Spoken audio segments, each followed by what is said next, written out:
Podcast. Ako si Pastor Ipaprasakar, ang karon pastor sa Baay City Fellowship Baptist Church, kag sang Dumaguete City Cornerstone Baptist Church. Nagapasalamat ako sa Ginoo tungod sa kayunan nga ginhatag niya sa akon nga makabisita. Makaduaw ako dira sa imong nahamtangan karon nga adlaw.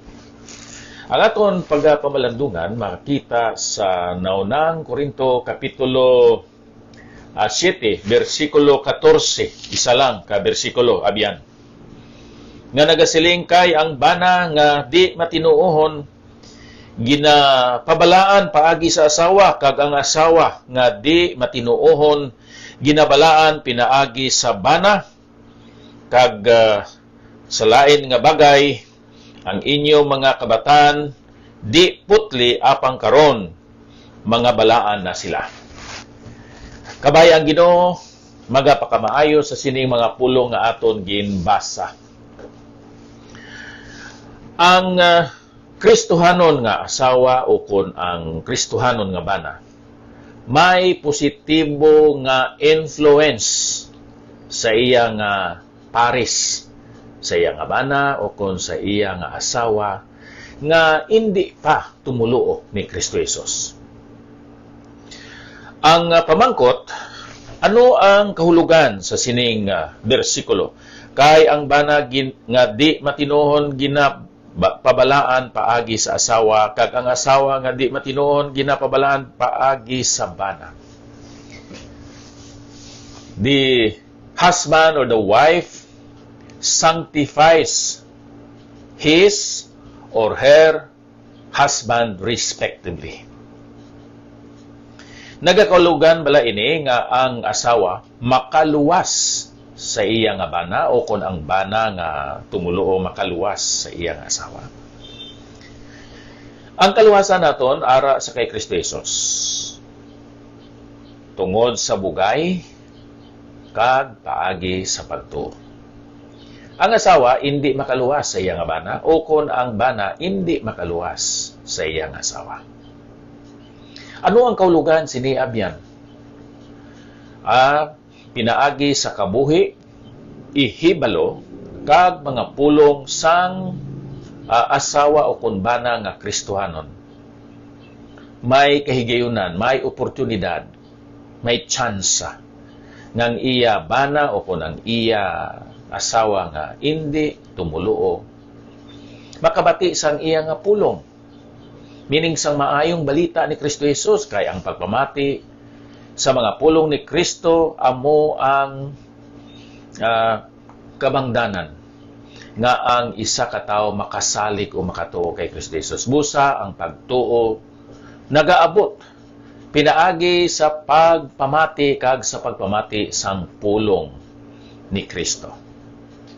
Paano karon maka-sanctify, makahatag sang positibo nga influence ang Kristohanon nga bana o kun asawa sa hindi Kristohanon nga asawa o kun hindi Kristohanon nga bana? Una, siyempre pinaagi sa pag-ampo.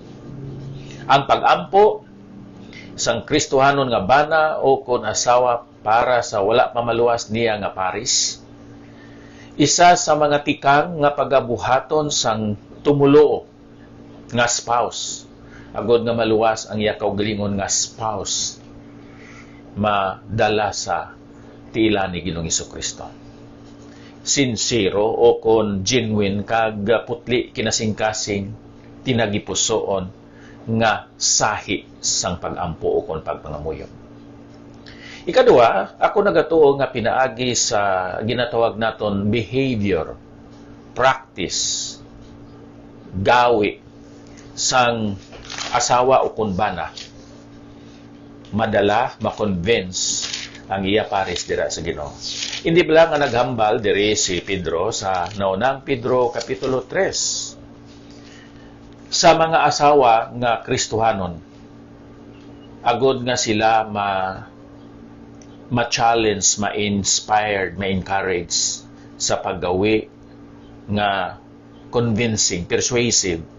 Siling diri, Subong man kamo nga mga asawa magpasakop sa inyo mga bana, agod nga bisan ang wala nagatuman sang pulong, meaning bisan ang indi mga tumuloo, madaog sila sa walay pulong bangod sang paggawi sang ila mga asawa.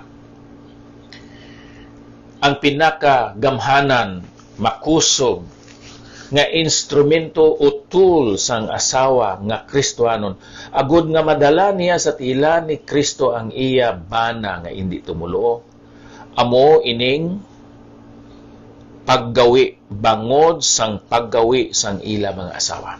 Ang behavior, ang character sang asawa, makahatag sang palamangkutanon sa iya bana nga indi tumulo. Nga nagabangko ang akon asawa. Nga ang na-transform ang iya nga kabuhi. Ano ang kabangdanan sini? So, ang practice or ang behavior sang asawa nga tumuloo, makakonvince sa iya hindi pa tumuloo nga bana. And vice versa.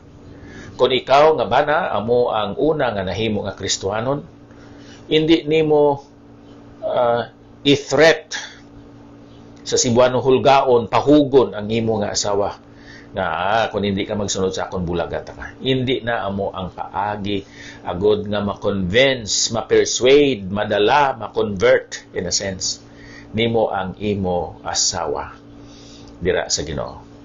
So ang prayer, ang positive practices of the spouse, either the husband or the wife, will really influence, inspire, challenge, and persuade the spouse to become a believer of the Lord Jesus Christ. And then ako nagatuo nga ikatatlo nga instrumento sang Dios agod nga madala sa Ginoo ang iya pares, either ang iya asawa o iyang bana. Amo mismo ang mga activities sa diin ma-introduce nimo ang imo mga upod nga mga Kristohanon sa imo asawa o sa imo nga bana. Diri kita sa Acts chapter 16, no? Kabalo ka mo sang istorya sang ang nagabantay sang prisuan o kung bilangguan nakabati sang mensahe sa mayang balita, pinaagi nila ni Apostol Pablo kag ni Silas. Siling sang balaan kasulatan, iya nga ginagda ini si Pablo kag si Silas sa iya panimalay. Acts 16:30 anay, no? Nagasiling. Kag gindala sila sa gwa kag nagsiling, mga Ginoo, ano bala ang dapat ko himuon nga maluwas ako? Amoy ni ang tinatawag naton the Philippian jailer. Kag nagsabat sila, magtuo kay Ginoong Hesus kag maluwas ka ikaw kag ang imo panimalay. Believe on the Lord Jesus Christ and thou shalt be saved in thy house or household or family. So ang iyang ginhimo nga ginagda, gindala niya ini si Pablo kag si Silas. May mga pilas, may mga samad pa to sila dito sa iya panimalay. Kag siling sang balaan kasulatan sa 32, kag ginhambal nila ang pulong sang Ginoo sa iya kag sa tanan nga yara sa iya panimalay. Kag ginkuha niya sila sadtong takna sang kagabihon, kag ginugasan ang ila mga pilas, kag nagbautiso siya sa gilayon upod ang iya bugos nga panimalay. So I believe nga ang ikatatlong instrumento paagi agod nga madala sang believing husband or believing wife ang iya unbelieving wife or unbelieving husband together with the members of his household or family among hatagan sang kahigayunan nga makaistorya man, maka-meet, maka-converse ang mga Kristohanon, labi na ang mga alagad sa Ginoo sa iya asawa o sa iya bana nga hindi pa tumulo.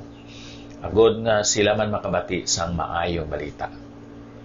So I believe how can the believing wife or believing husband can sanctify his or her spouse. Amo ini. Prayer. Positive practices.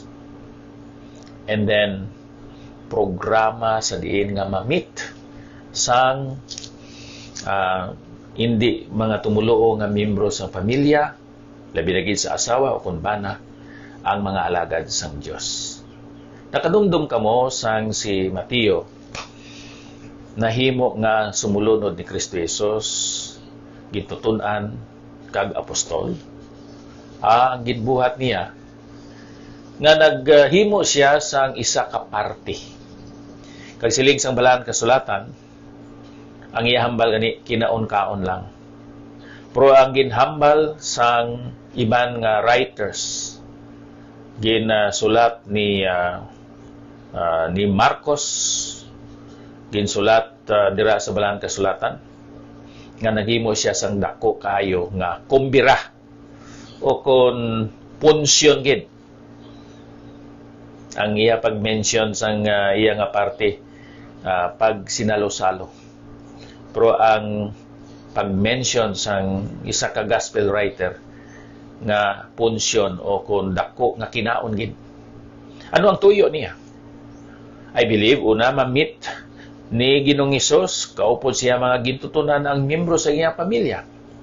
Ikadua, ma-meet ni Ginoong Hesus kag iya mga apostoles ang kaupod niya man nga mga tax collectors, mga publicans kung sa English pa, mga nagapanukot sang arkabala kag sang buhis para sa Roman Empire.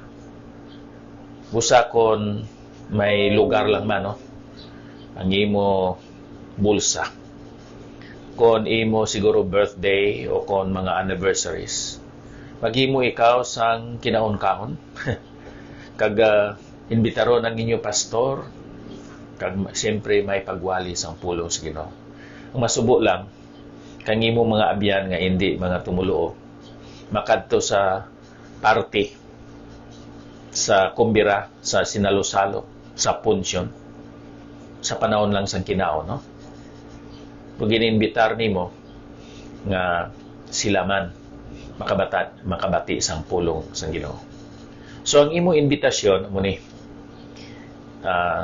may pagsaulog sang birthday, ang una gid may pagwali sang pulong sa Ginoo. So ginaimbitar ko ikaw sa pagpamati sang pulong sa Ginoo. Kag sang kinaon-kaon, sang punsyon, so to speak. That's one way to influence our first unbelieving husband or wife, our children, members of our family, our friends, our neighbors, that they too would become hearers of the word and eventually become believers in Christ. Diyos nga balaan, amay namon, salamat gid sa imo balaan nga pulong, pakamayuwa ang minsay nga masunod namon ang ginhimo man ni Mateo para sa iya pamilya kag para sa iya mga kabyanan. Kag ang amon kabuhi subong nga asawa o kunbana, may positibo nga influence sa amon mga Kristohanon man gani nga bana o kon Kristohanon nga mga asawa. Ilabi na gid sa hindi pa tumuluo nga mga asawa o kon hindi pa tumuluo nga mga bana. Lord, thank you that your Holy Spirit is powerful. Your word is alive and powerful as well, piercing even to the dividing asunder of the soul and spirit and of the joints and marrow, and is a discerner of the thoughts and intents of the heart. Bless our day in Jesus' name. Amen. Nairel, salamat gid sang imo nga pag-replay sining aton segment karon. Mayong aga dira sa Inubaan, San Jose, Sipalay City, Kaliling, Kawayan, Mulubulu, Kawayan. Dira sa Ilog, sa mga kabyanan naton sa Tapi, sa Bantayan B, sa Daan Banwa, diri sa Kamingawan, kag bisan pa sa bisan diin nga gina-replay ining Ilonggo version sa Daily Light from God's Word Radio Broadcast. Halin pa diri sa Bay City Fellowship Baptist Church, Bay City, Negros Oriental. Ako si Pastor Ipaprasakar nagasiling, ang Dios nagauna, nagaupod, kag nagasunod sa aton. Madamo gid nga salamat.